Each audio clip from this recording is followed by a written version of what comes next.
In this proud land we grew up strong. We were wanted all along. I was taught to fight, taught to win. I never thought I could fail. No fight left, or so it seems. I am a man whose dreams have all deserted.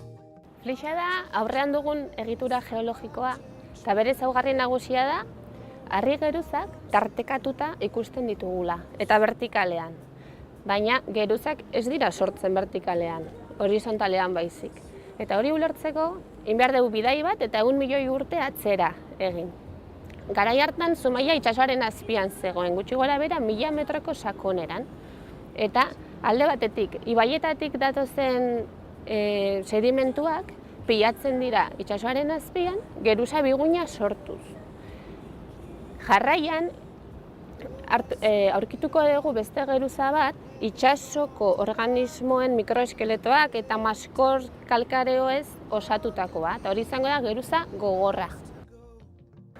Informazio pila bat ematen digu Flixa. Adibidez, 10.000 urtetik behin, klima aldaerak egoten direla. Eta Zumaian daukagun gauza garrantzitsuena da geruzak bat bestearen jarraian ditugula Mutriku eta Zumaia artean. Horrek ematen digu 60 milioi urtetan gertatu dena irakurtzeko aukera.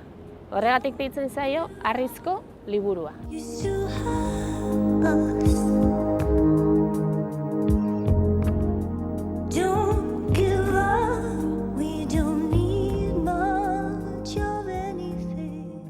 Zumaiako Flixak mundu mailako geologoentzat erreferente bada. Eta hori da lurraren historiaren giltzak gordetzen dituelako. Algorriko puntan. Bertan aurkitzen dugu iridio geruza. Iridioa da material bat oso urria lurra planetan eta oso ugaria meteoritoetan. Eta lotuta dago dinosaurioen desagerpenaren hipotesiarekin. Zumaian konprobatu dezakegu iridio geruza baino lehen hainbat fosil aurkitzen ditugula. Eta ondoren, estintzio baten ondorioak aurkitzen ditugu. 2009 urtean, Zumaia Deba arteko biotopo babestua izendatzen da, eta horrek ekartzen du izendapenarekin batera hainbat lan. Foru Aldundiak bideratzen ari da bertako ibilbideen seinaleztapena, oso garrantzitsua dalako lekua bisitatzen duen jende guztia zehaztutako ibilbideak jarraitzia.